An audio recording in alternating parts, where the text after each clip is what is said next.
Welcome in, everyone, and thank you for listening to the 306th ever episode of the Missouri Sports Podcast, brought to you by 106 Apparel and recording from the MSP studio in beautiful Springfield, Missouri. I'm one of your hosts, Cameron Albert, alongside my good friend and fellow Mizzou fan, Kyle DeVries. How you doing today, Kyle? Doing great, Cameron. It's pretty hot outside. Oh, yeah. Are you staying hydrated? I'm trying. You know, sometimes I just forget to drink water. You ever do that? Not usually. You're outside. You're working hard, just a working man. Oh, yeah. I can see how that would happen. I'm at a desk where it's like, well, I guess I might as well take a drink of water. Nothing else to do.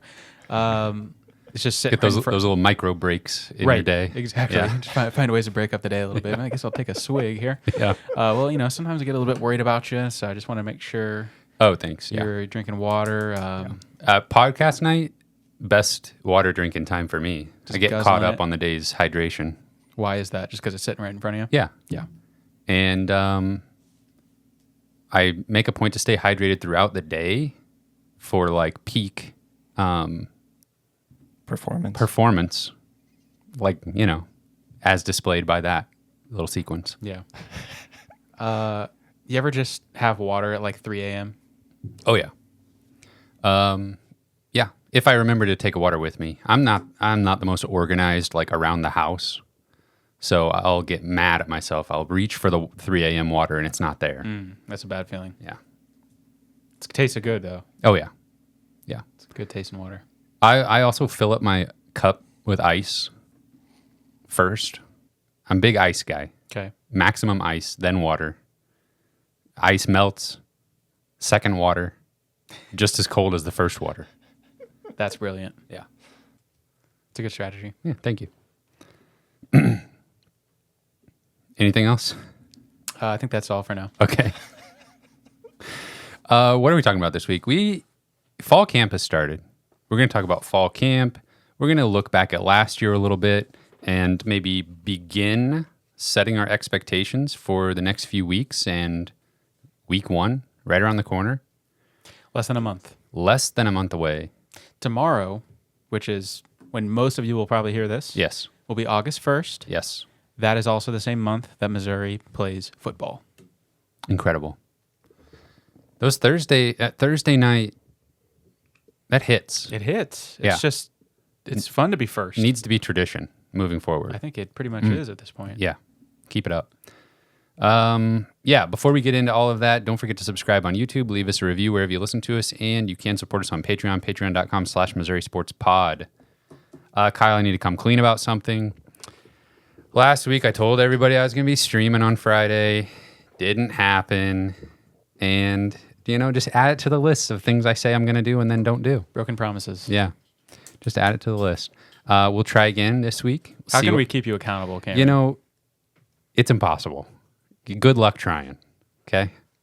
So you'll get notified. That's why you need to click the bell, because you never know when it's going to happen at this point. I was sitting at my computer just waiting. I bet you were. On Friday evening. Producer Cameron's got some graphics for me. We're going to maybe... Oh, yeah. It's going to be a little bit more of a production. We'll give it a try one of these days. Are you trying to do it Friday? Don't give us like a percentage. I'd put it about 12.5%. I don't know why you would have said that. No. So yes, then. There you go. Exactly. We're going to try to stream at some point. Okay. Notification bell. Yeah, that's what you want to do there.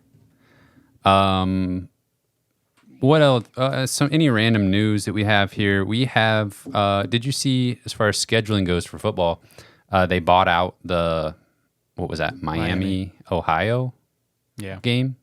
Which it was supposed to happen next year. Mm-hmm. Scheduled in like the Jim Sturk era, maybe? Did you see how much that cost? I did. I forgot, though. $750,000 to not play a football game. Well, how much is that worth in lost revenue? Opportunity cost. Yeah, that's true. What I'm wondering is, can we make a fake university that has a fake football team, get on Missouri's schedule? Like where your head's at? And then get that game canceled. Well, we might have been able to do it before you just said that publicly. Yeah. And we needed to do it like 10 years ago. Yeah, that's true. Jim Sturck needed to be in office Yes. for us to We would have scheduled that out to have a shot. like 2030. Yeah. They're playing. Where would we have been located? They're playing the Springfield Bobcats. Oh yeah, Jim Sturck would have been all over that. Yeah. In Springfield. Yeah, exactly. You're right. It would have had to been here. Yeah. It would have worked. Yeah. Just got to be a little bit more forward thinking. Was it supposed to be an away game? I don't feel like know. it would have had to have been for Yeah. them to cancel it. Yeah. We're playing. Well, they probably saved money by not like doing the logistics of. I mean, sure. not compared to the 750, but Yeah, I mean, you only get so many home games. We are playing at UMass Yeah. this season. Like, it almost feels like maybe I they need it- should have bought that one It out. almost feels like I needed to like double check myself before I said that out loud because it just seems so insane. Like UMass, one of the worst facilities in college football. There was a video that kind of went viral recently that was like top 5 worst like Division I college football stadiums, and I'm pretty sure UMass was number 1 worst on the list. This random dude like making a TikTok, it was just like walking around on their field, like, Yeah. yep, I'm just here walking around. I can access everything. It's like a high school stadium, and he was like, I'm pretty sure Missouri's playing here. Oh, he said that in the video. He did. Like Yeah. how notable that is, even to like the general college Yeah. football public. Yeah. We just really like the state of Massachusetts. It's really good for recruiting. Yeah, not only are we on the road at a smaller school, it's halfway across the country. Yeah. Just right there in the footprint, though. Mm-hmm. Regional It attention. makes a lot of sense. What other news this week besides like fall camp starting stuff? Oh, there's potential disciplinary action coming down the line. Mm-hmm. What were the details on that? Philip Roach, he was arrested. He has 3 warrants Not good. at the moment for multiple citations for going 45 plus miles per hour over the speed limit. Yikes! You can't be doing that. So apparently he's done that multiple times. Multiple times, and that's and like didn't show up to court, I guess. that's yeah. They don't like it when you do that. 45 plus is like the top bracket of how much over the speed limit you can be going Yeah. before you're just plus 45. Yeah, exactly. Like they didn't even know what the number was after that. Doesn't really matter. I was trying to think when I saw that, what, obviously, nobody got hurt. I'm going to make light of the situation just barely, if you'll allow me. What speed limit is the most acceptable? None of them are acceptable. Let me get that out of the way. Yeah. What would be the Any more disclaimers? What would be the most acceptable speed limit to be going 45 miles per hour over that said speed limit? You're asking like what's the most like palatable Yeah. like speed limit? 'Cause, like, it's speed like he was limits- only going 45 over. Yeah. Speed limit's 60. Okay. You're going 105. Yeah. You hit triple digits. That looks bad. Yes, but I will say if the speed limit is 60, at least it's probably some kind of like flat straightaway. Yeah. If you're going 45 over in a 30, you're going what 75 in a 30. Yeah. Like there's probably like children around. Yeah. or- You're in a neighborhood or something. yeah. Can't be doing that. That seems worse. That does seem worse. The sweet spot, producer Cameron, what do you think? Is there a sweet spot there where it's like, I guess I kind of get it. You've probably gone 45 over at some point in your life. We've all done it. No, I don't think so. 45. Okay. Maybe. Is there a sweet spot there, a speed limit that you can be going 45 over? Yeah, probably 45 would. I'm just, 45 over in a 45? Yeah, because then you're not over 100. Wow. I'm just thinking Yeah. there's a lot of farm roads around Springfield. Yeah. If I were to do such a thing, Yeah. that's probably where I would be doing it. Right. Cam, like not only would he do it, but he like go to a dealership, like test drive a car and then do it. I would never. Anyways, Yeah. Yeah. There's certain highways that are like 50 mile an hour zones going 95, probably shouldn't do it. way out in the middle of nowhere. Don't do it. What about if the speed limit is on the interstate and it's 75? Sheesh. Don't do that. Don't do that. I was just thinking, like, what are the highest like speed limits, like just in general? And I think like 70. I think I've some seen places it's 80. I've seen a few 80s. Wow. In Oklahoma, Like Turnpike, South Probably. Dakota, maybe. South Dakota, Why'd you say it like that? I don't know. maybe North Dakota. Just have it. Yeah, they do it with technology. Like if you on the turnpike or whatever, if you how's it go? If you get from point A to point B too quickly, they know you were going way too Who's fast. they? Yeah. What are you The talking Turnpike Authority, the people that run the toll booths and stuff. Wow. Maybe I made all this up. Maybe. Or maybe you're right. Like they I mean, it don't would make sense. They It don't would be send like, a car oh, after you. There's not like a cop coming to pull you over. They'll They're just just send like, you a ticket. oh, you made it through that way too fast. You just displeased them. You get a ticket in the mail. Okay. Yeah, you were like going the speed limit when you went through the first one, going the speed limit when you went through the second one, but you were like double the speed limit in between. They're like, something's not adding up. Exactly. Yeah. I mean, I could see where they could do that, but If they don't, I just gave them a great idea. Don't be speeding, folks. please. Yeah. So he might, Philip Roach might get suspended. Yeah. We'll see. That brings us to the start of fall camp. Coach Drinkwitz was talking to the media, answering some questions and stuff. Updated everybody on position coach adjustments.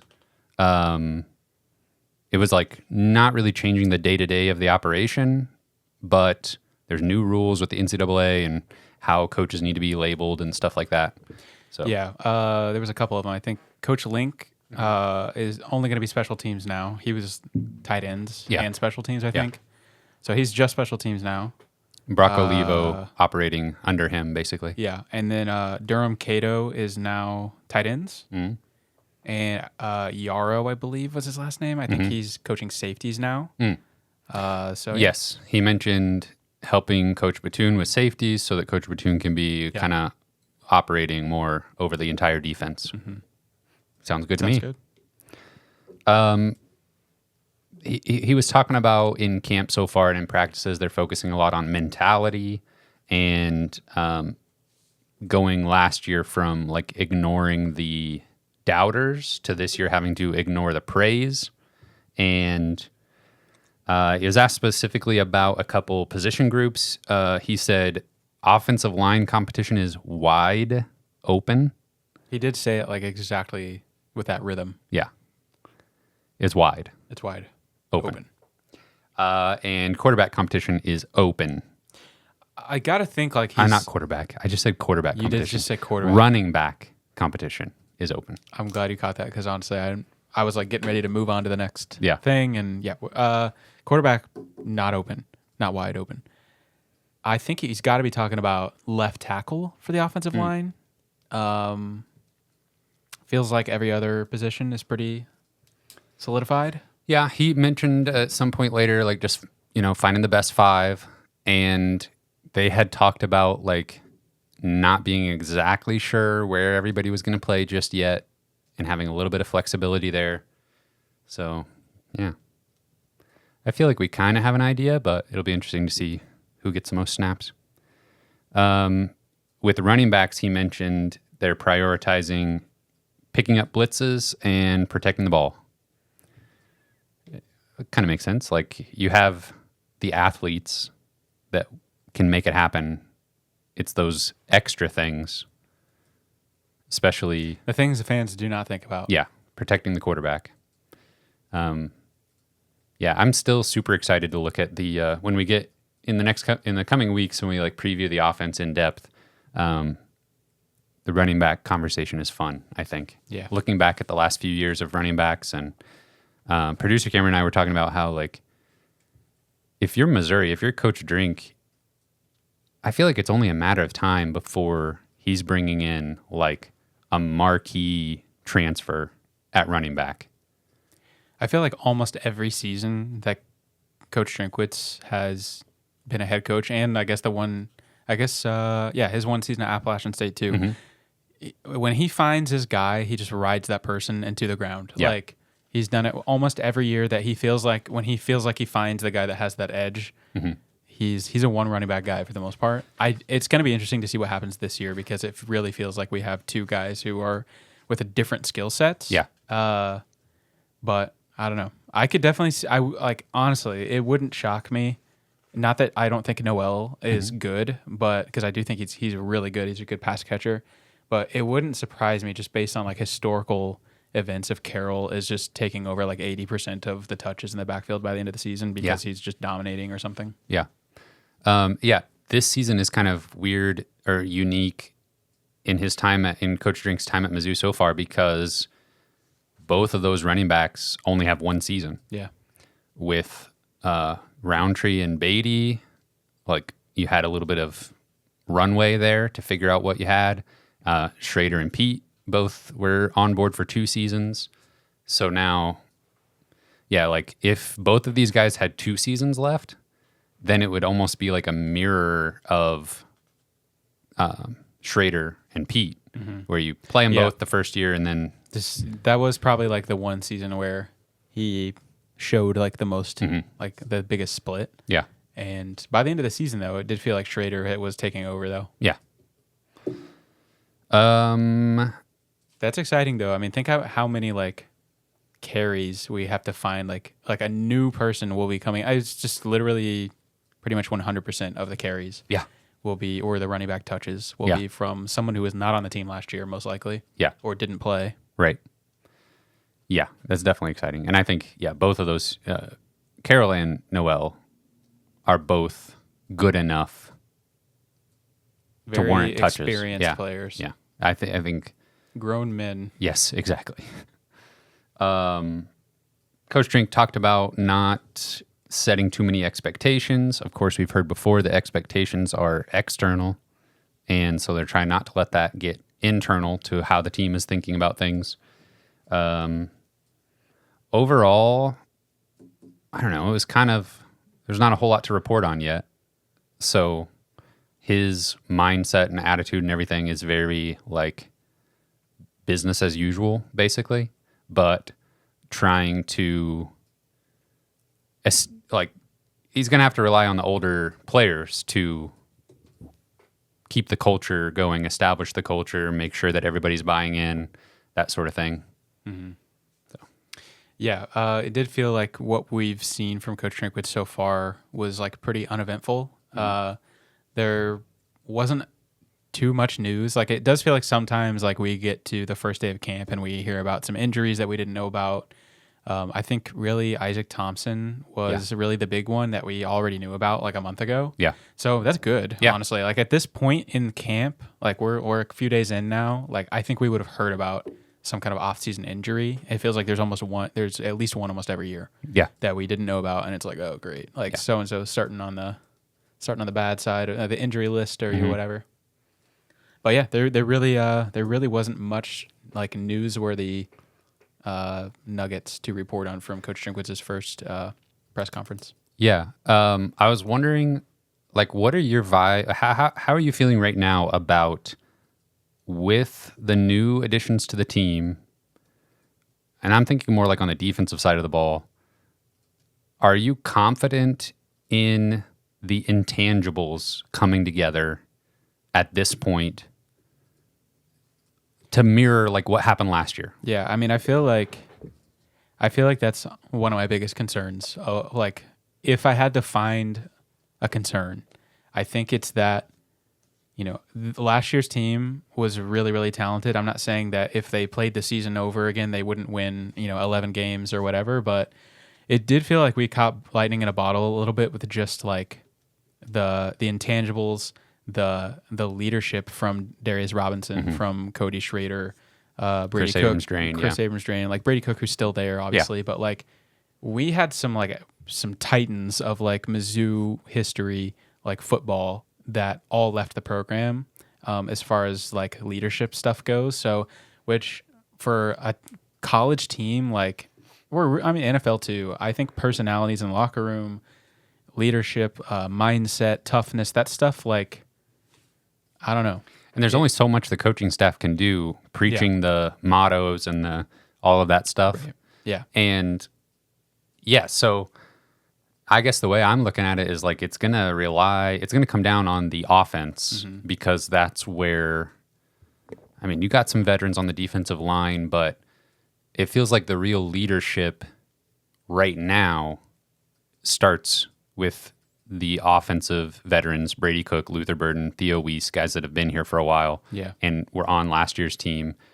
But something that the last couple teams have done extraordinarily well, in my opinion, is the defense always being there for the offense. Like, there's been times, I'm thinking more like 2 seasons ago, where the offense is struggling a little bit, can't really get anything going, and you keep thinking, as a fan, you're watching the game like, okay, the defense is going to give in at some point here. They're going to break eventually. How many times can they run back out there after the offense went 3 and out? And make a big stop. Yes, and keep bringing that energy. And they just do it.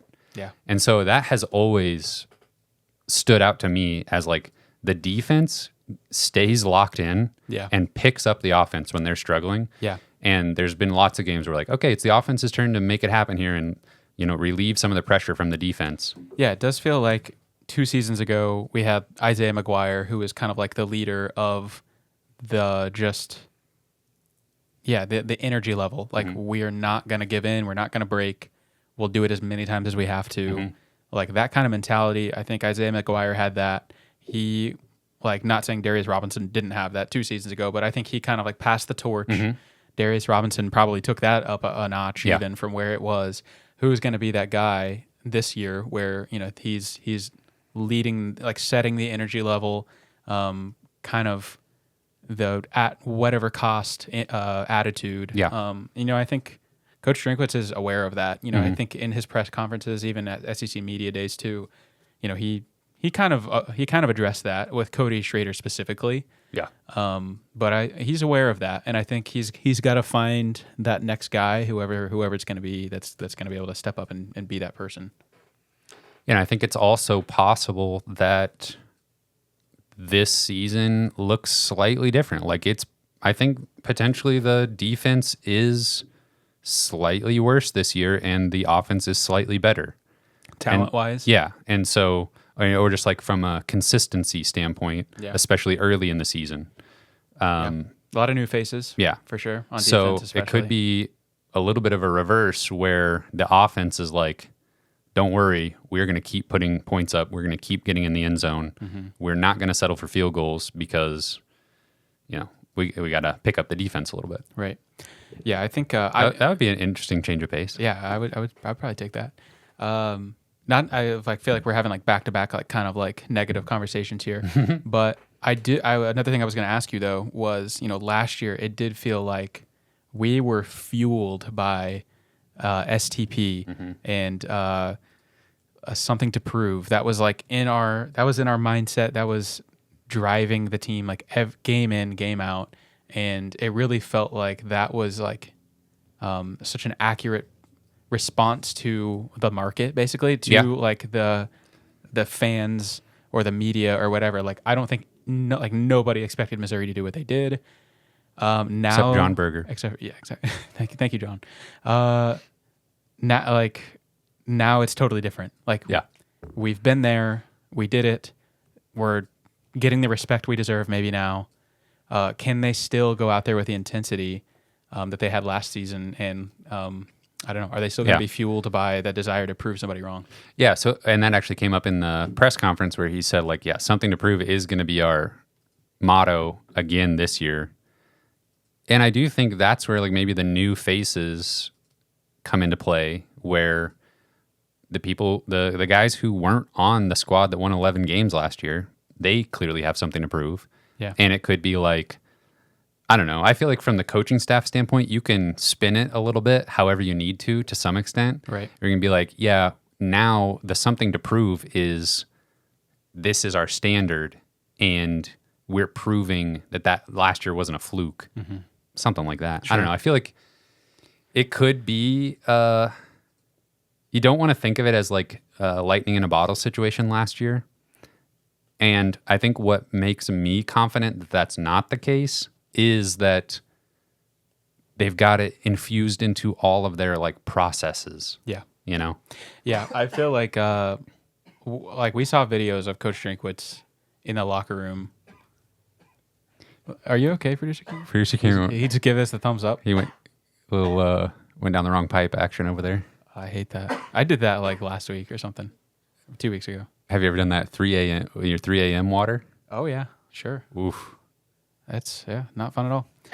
Okay, yeah. Coach Drinkwitz, I was blown away by his like motivational abilities last year. Like some of the mini movies that Yes. came out. I knew this man was a motivator. Like he could talk. We all knew that, but I was floored by how badly I was ready to suit up and Yes. run through a brick wall. Based on some of the things he was saying, to motivate the team last year. Yeah. I think I have faith in that Coach Drinkwitz to motivate the team like to the level they need to be at. Yeah, and it's just going to be up to the veterans to make it translate to the players, because I think that's another key component is like the coaches can say it all, but you have to have buy-in from the veterans and enough of the starters and the leadership there to carry it through. Let's see. That's a nice little kickoff to fall camp. I don't have any good segues here. I wanted to talk about old college football players for a second. I was trying to think of who might be some of the oldest players on Mizzou's roster, and Theo Weiss has been around the block. Mookie Cooper is now old, legitimately. I'm trying to think. But we don't have anybody that is as old and has been around as long as Miami's Cam McCormick. And I saw a tweet that I just had to bring up that was showing like some of the oldest players in college football. We've got 6 guys that started their career in 2018. I was like pre-COVID. That was like 4 of them quarterbacks, like a different, basically a lifetime ago. that was like a different time of the world. Yes. A lot's happened since then. Yes. BYU's quarterback, Oklahoma State's quarterback, trying to do the, who is Oklahoma State's quarterback that played baseball, and then Brandon Weeden. You remember him? Yeah. Yeah. I know that name. I didn't know that about him though. Yeah. He He went to the NFL like 28. yeah. He was He's, like, old. old. Oh, yeah. Yeah. I think he was the one throwing the ball to Justin Blackman back in the day, maybe. Okay. Anyway, Utah quarterback Cameron Rising. He's like actually a good player. Yes, you've heard of him. But Cam McCormick is a tight end at Miami. And I just need to tell you about this guy's career. He's 26 years old, born in 1998. The 90s. Yeah. Theo Weiss is 23. Theo Weiss played on the same team as CeeDee Lamb. And Jalen Hurts. Yes. So he's been in college football for a while. Theo Weiss is old. Yeah. Cam McCormick is 3 years older, started his career in 2016. That's the year I got married. I just had my 8th wedding anniversary like a week ago. That is insane. So let me tell you about his career. It's very sad because of injuries and stuff, but it's almost like comically sad at this point because it's just insane. 2016, he's already injured, stepping on campus, stepping foot on campus at Oregon. Well, I'm sure Foreshadowing. Exactly. He redshirts in 2016, his first year at Oregon. normal start. Yeah, normal start of the It season. happens. Yeah. A little banged up in high school, just red shirts. No big deal. 2017, he and 2 other Oregon players are hospitalized for rhabdomyolysis. You ever heard of that? Literally never. That is a condition in which damaged skeletal muscle breaks down rapidly, often due to high-intensity exercise over a short period of time. 3 of them? 3 of them. Wait, who was the coach at Oregon in 2018? 2017. I didn't wasn't there a thing where one of the coaches got fired because he was working too hard? Maybe that's related. part of that story. That wouldn't surprise me. So anyway, they suspended their strength and conditioning coach without pay. Okay. And 2 of the student athletes that were hospitalized later sued Oregon. McCormick did not. He had bigger dreams. Exactly. He did start 2 games that season, but was limited to 6 catches for 89 yards and 1 touchdown. So he plays in 2017. 2018, he's got multiple leg injuries. Torn deltoid ligament, don't even know where that is, and a broken left fibula. Tib fib? I don't know if it was tib and fib, maybe just fib. But a defender was blocked into him in the first quarter of the game, and It's always that first quarter. he's out. So he did have 1 reception in that game. For -2 yards. okay. Good season. Yes. So that's 2018. He's already had a career's He's worth had of a events happen to full him. career like by 2018. Yes. And he's still on a roster. Yes. 2019, his surgically repaired fibula, the screws that they put in malfunction. They said he was fully healed and fully recovered prior to the spring game. Less than 1 month later, it's his ankle swelling, there's pain, he's got a stress fracture. They look into it. His ankle's all messed up. Screws are loose.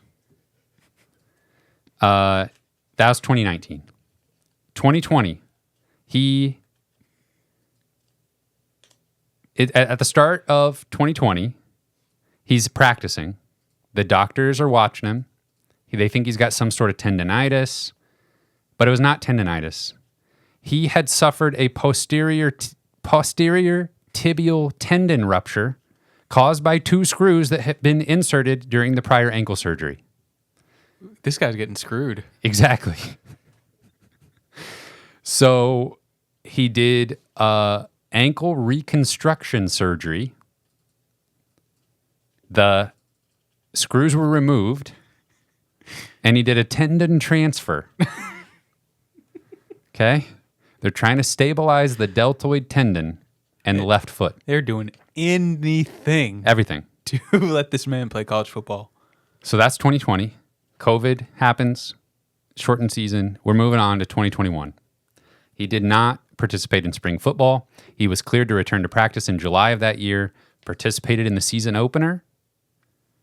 He also was named the starter during their game against Ohio State. But then he exited the game during the second quarter after suffering a torn Achilles tendon in his other foot. Out for the season. I mean, what are we? 2021? Yeah, screws loose in his left ankle, reconstructive surgery, Achilles tendon in the right ankle, out for the season. They're just giving him a new year every time it's happening, right? Apparently. He's just growing a new year. Yes.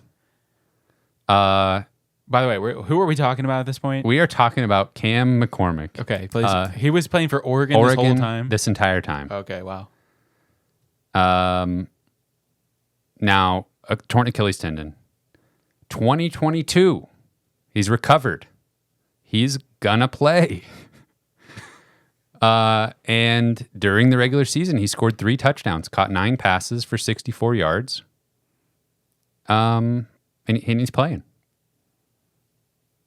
He was awarded the Orange Bowl Football Writers Association of America Courage Award for his comeback from injuries. Courage to keep trying to do anything. Yes. After all these injuries.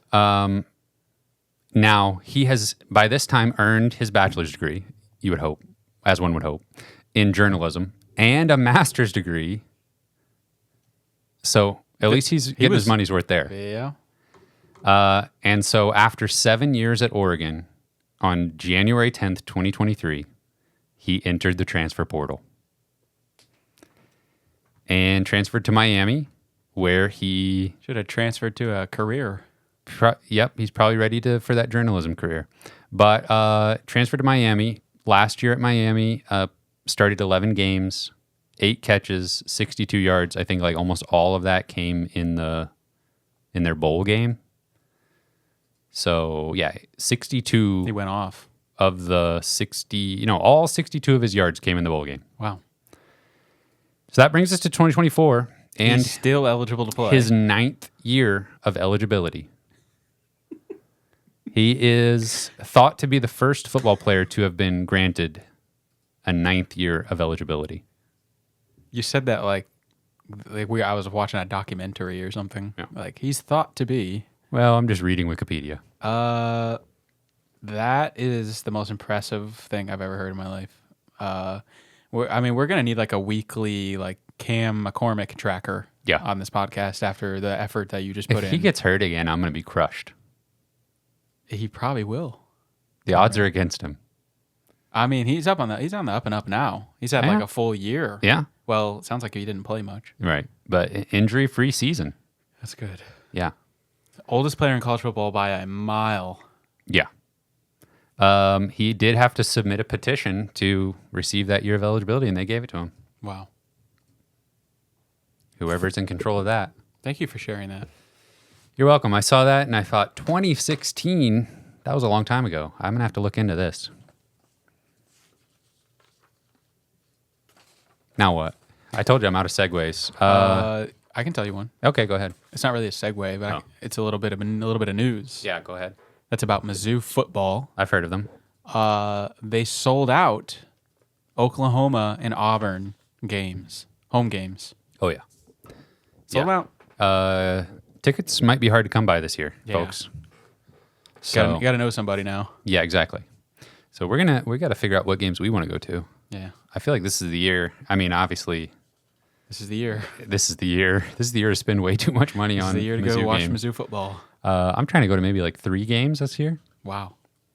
That's like almost all the home games. Yeah. Emily wants to go to one, so we might have Wow. to do a family outing. Family outing. Yeah. Yeah, this would be the year.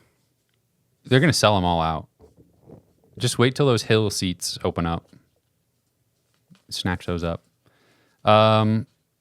This is so out of order. We should have probably started the show with this, but I'd be remiss if I didn't bring up the fact that we did our coaching jobs ranking last week, and we got a considerable amount of pushback on one thing in particular, and that is us putting Vanderbilt at 16th.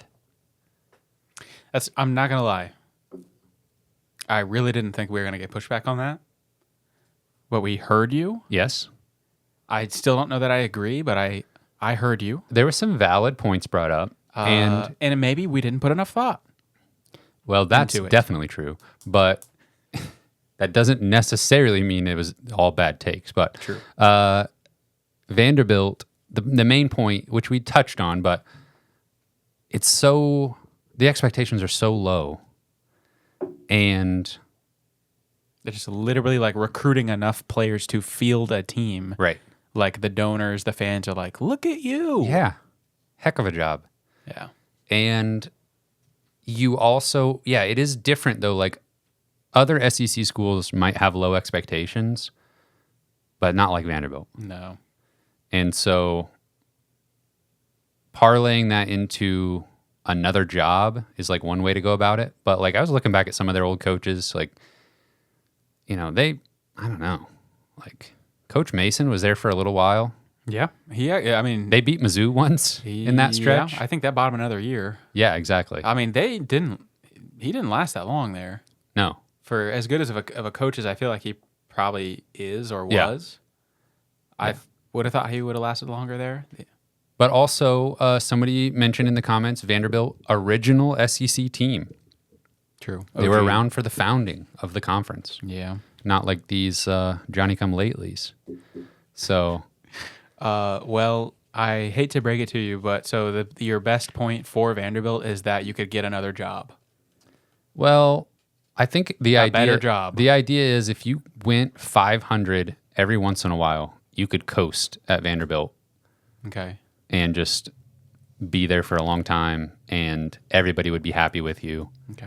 You would not have to deal with this the Georgia-Nebraska situation that we've talked about where Right. The kids these days, they just don't want to be excellent, Cam. I tell you what. Just nobody has that drive anymore. I know I don't. I can't speak for all of them, but yeah, relatable. I get the argument. Yeah. Still probably last for me, but thanks for playing. You know what? I'm going to bump them ahead of Mississippi State. Okay. That's fine. That's understandable to me. Yeah. Shout out to our Mizzou fans listening in the state of Mississippi. Mm-hmm. We feel for you. Yeah. Last thing I wanted to do real quick is just think about last season, because we're about to really ramp up our previews for this season. We're going to go break down all the position groups and then, of course, give our predictions for the season here in a few weeks. But try to go back in your mind to last year, because we're very excited for this season, but the upcoming season only exists in the context of all that came before it. You know what I mean? Absolutely. So this time last year, it was like make or break, right? That was a little bit of a make or break season For Coach Drinkwitz? Yeah. We were the narrative was like, at least my narrative was like, okay, the recruiting is fantastic. We got to but see it. It needs to translate now. Yep. Or everybody's going to be nervous. Yeah. Yeah. It's like, I don't know that we needed to see a 10-win regular season, but we needed to see some progress. Yeah. And we did get that, obviously. But it was put up or shut up time. And that 2021 recruiting class that all but disappeared was like kind of looming large as far as like, okay, so there's an entire class here that is not being developed. Yeah. And because they're all gone. Mm-hmm. So there was a little bit there was like some criticism about like the transfers coming in and like playing over like the traditional high school recruits and stuff like that. Yeah. And but one of the big things that kind of like sparked hope and optimism, I think, was hiring Kirby Moore. Yeah.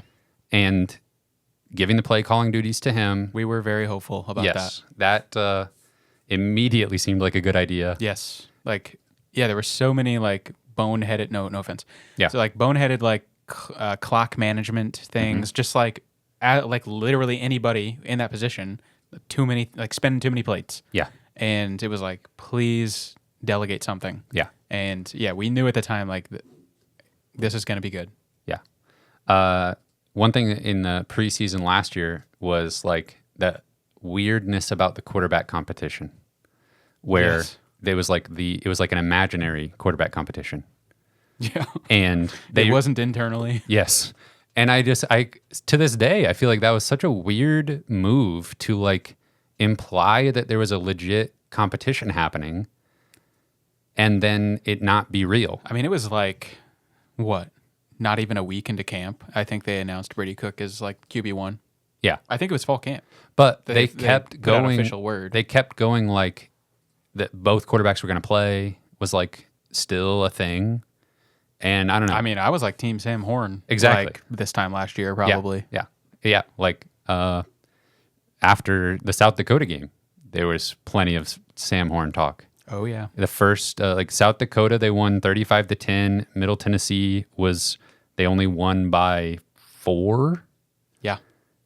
And after 2 weeks, it was like, what's the offense doing? It felt like same old us. Yes. Yeah. And I was panicking, I think. I was like, oh, yeah. This was a make or break season. I know they're 2-0, but we have not seen what you would hope to see there. And then chestnut checkers happens. Number 15, Kansas State comes to town. Harrison Mevis, 61-yarder. We know all about that. And this like overwhelming feeling of relief. Yes. Just washed over the entire fan base, I feel like, after the Kansas State game. Yeah. I think that's why I feel like even revisiting that video now of like that field goal going through, like the ball going through the uprights, like I still get emotional almost because it's just like, I don't even know if I could like articulate it, but I just like internally, I just know how important that win was for like the program. Yeah. And and we knew it at the time too. I almost felt like, I mean, again, we didn't know we were going to go do what we did, but it just felt like we just turned a page. Yeah. And that was such a big deal. Yeah. And the first deep touchdown of that game was like a moment where like, okay, They just aired it out, accurate deep ball for a touchdown to like kick this game off, and we needed that. But when I think about the Kansas State game, I can't help but think about how the narrative would have played out if they lose that after taking that delay of game that backed the kick up.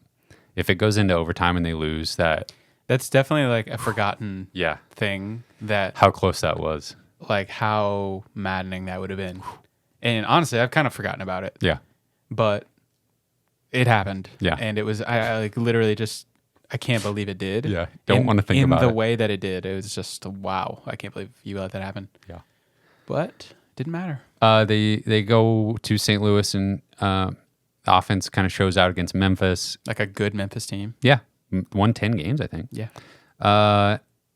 Then go on the road at Vanderbilt, win big. Go, if you haven't in a while, go watch the highlights from the Vanderbilt game. The passing offense was cooking. Brady Cook was making it was his best, like, just like putting it on his guy in the end zone, hitting them when they're open for touchdowns. Some connections in that game on like some corner routes to Luther Burden and stuff just looked so good. So go back and watch that if you haven't.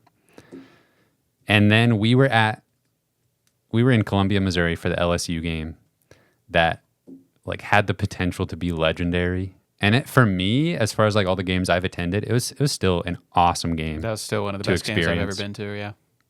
But when it came down to the very end there, the offense just couldn't quite make enough plays to keep up. And you lose to the Heisman winner. I don't know. Like, Jaden Daniels was insane last year. Yeah, one of the best college players I think I've ever watched, at least in person. Yeah, watching him get those, like, you know, there was like a 3rd and 15 that he converts with his legs. You're like... Yeah, I think that's just what... He was so multi-dimensional with, like, what he could do. It just, like, you take one thing away, he'll beat you another way. He just kept finding ways to keep things alive, to keep their offense on the field. When he had to sit out a couple plays and the backup came in, like, that was like... Totally different game. Oof. Like, when the backup came in, it was like, oh, wow, that's a pretty big talent drop-off there. Yeah. So Missouri loses to LSU, and then it looks like it's here it goes. Lose to LSU, get down early against Kentucky. Yeah. And that's like we're headed towards another 6-6 season. Yeah. We talked about even before the Kentucky game, like the week leading up to that game, just like the styles of play where it was like Kentucky wants to run it down your throat. They have a great offensive line. They have a great running back. Don't let them get an early lead. Don't let them get ahead, because that's the perfect formula for just getting destroyed. And that's exactly what happened. We got down 14-0 in the first quarter, and I thought it was over. Yeah. I thought the season might be over. Yeah. And then once again, Missouri did something I didn't think they were capable of doing. Yeah. Yeah. You go from the year before where a disaster of a punt ruins the game. Like the crazy punt where it was like snapped over the Kentucky punter's head and then it turned into a roughing penalty, all that stuff. It still comes down to an insane play on a punt, but it's the Missouri punter throwing for a touchdown to just completely change the momentum. Missouri ends up winning that game 38-21. And then smack around South Carolina. Easy win. That was like the easiest win. I feel like that they felt like an easier win than like even the early teams at the beginning of the season. Yeah. Which maybe that was chess. I don't know. Rattle Rattler. Yes. And they did that. They certainly did. Go on the road at Georgia. Another one that's put up a fight. Yes. And oh man, just Oscar Delp. Yes, Oscar Delp. And I don't know. I feel like that one, looking back, it just kind of blends in to, it's just another one of those close losses to Georgia. And like, thank God we have that one 2013 win to hang our hat on. Because there's SEC programs that don't have a win like that in a while. And but last year's will, for me anyway, kind of blend in with some of those other close games against Georgia where it's like we're playing, like we're competing with this team. Yeah. Yeah, we're hanging in with like one of the best teams in the country on their field. And then they showed like that was the team that they are. Missouri last year showed we are the team that competes with Georgia, because then the following week it was like number 12 Tennessee versus number 13 Missouri. So you think these teams are neck and neck for like New Year's Six Bowl. They're like the same team basically so far this season. We were a little nervous going into that one. I was nervous. I'm realizing like I was nervous all of last season basically. Yeah. Because it felt like There's actually something riding on all of these yes, games. and can they keep it up? And when is it going to fall apart? I was like way too pessimistic on my part. Well, and now I'm going to flip it and just be way too optimistic this year. So be ready for that. Yep. They beat Tennessee 36-7, and the narrative of that game and the way that ended, standing on business, that whole thing. That was like picture perfect. Yes. Like, yeah. Cody Schrader goes insane. 300 total yards. Only give up 7 points. Future NFL quarterback, Joe Milton. We'll see. Then they beat Florida 4th and 17. Legendary. Know that story. Brady Cook doing the gator chomp in front of the student, standing up on the wall there. It felt like we pulled a Georgia in that one a little bit, where it was Yeah. like we probably didn't respect our opponent. They came in and played well. We were the more talented team, though, and even though we slept to walk through a half of the game, we found a way to pull it out at the end Yeah, for sure. and crush their soul. Yeah. Yeah, that is what it felt like. And then the ultimate trap game going on the road at Arkansas when their season's basically over. Exactly. Some idiots on a podcast thought that Missouri that was going to be a close game, and that was us. It certainly wasn't us. No, not at all. Missouri won that game 48-14. And go ahead. It did, like, KJ Jefferson did get hurt True. at the very beginning of that game. Yeah. Not saying that would have been a close game at all. Yeah. But yeah, once, I mean, we were cruising, but once he got hurt, it was like, okay, this is, yeah. I think Missouri was up 28-0 at one point in the third quarter. Yeah, I'm pretty sure Arkansas didn't score until the fourth quarter. Yep, I think that's right. And they garbage timed us. Yeah. One great thing about that game, when you play College Football 25, Mizzou versus Arkansas, there's a little dialogue line from the announcers that say, last year, this rivalry game got ugly. Hopefully we get a better game this year. Oh, really? So for the entire existence of that video game, when you play Missouri, Arkansas, you get reminded of the 48-14 beatdown. They will reference that game. Mm-hmm. And of course, cap it off with a win over Ohio State in the Cotton Bowl. That felt good. We were the better team. Yeah. Ohio State fans bringing that up like recently, talking about, who didn't play, the backup quarterback, all that stuff. But Then you should have played your players. yeah. Like, it's up to the fans. Should have thought about that. Should have just, should have wrote a letter and forced them to play. But Missouri goes 11-2, 6-2 in conference play. And how do we not be overly optimistic this year with all the offensive pieces coming back and the transfer portal additions on defense? Yeah. How do we stay realistic? Because I don't want to be, and maybe it doesn't matter, I'm maybe overthinking it, but I'm like feeling like I'm just riding this roller coaster of like, okay, all we ever did so far is go 6-6, so surely that's what we're going to do again. That's what I'm expecting all season long. This is regression to the we're mean. going to run out of steam at some point. Yeah. But now I'm just all optimistic about, and of course the schedule sets up nicely. Right. Everybody knows about that. I hear where you're coming from, and I think there, to some degree, that will probably always be in the back of our minds, at least the fans that have lived through the ups and downs of the last 10, 20, 30, 40, 50 years, whatever it is. But it does feel like this is a different time. It's a different time in Missouri football. I think Coach Drinkwitz is a different leader, a different kind of leader than we've had. Not saying he's better or worse than coaches we've had in the past, but like I think he's a different level of motivator. He has assembled a different level of talent than we've seen, and I think those are the things that are undeniable. Those are the factual things that will be the things that differentiate our experiences of horror in the past. I think that will be the thing that makes this a different experience for us, and I think they'll keep things going. Is that the talent level is just so much higher than it's been in a very long time, if maybe ever. Yeah. Two things that makes me think of, if we're comparing coaches a little bit, I do feel like Coach Drinkwitz embodies the moment in a similar way to Gary Pinkel from 2005 to 2015.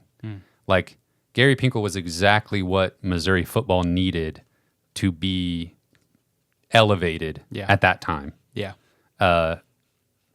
Player development minded coach who could assemble a coaching staff that was going to get the very most out of under-recruited players. Exactly. Now we're seeing a different moment that requires a different strategy. Yeah. And Coach Drinkwitz is like, just right now, he's really embodying exactly what Missouri football needs to be successful. That's a great point.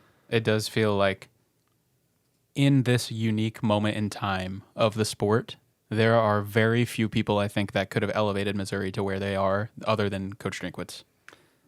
The other thing that he has is a quarterback who will do more or less exactly what he wants him to do on the field. Yeah, go to the ends of the earth Yes. for him and the team Yes. in the state of Missouri. Yeah. Yeah, and not turn the ball over.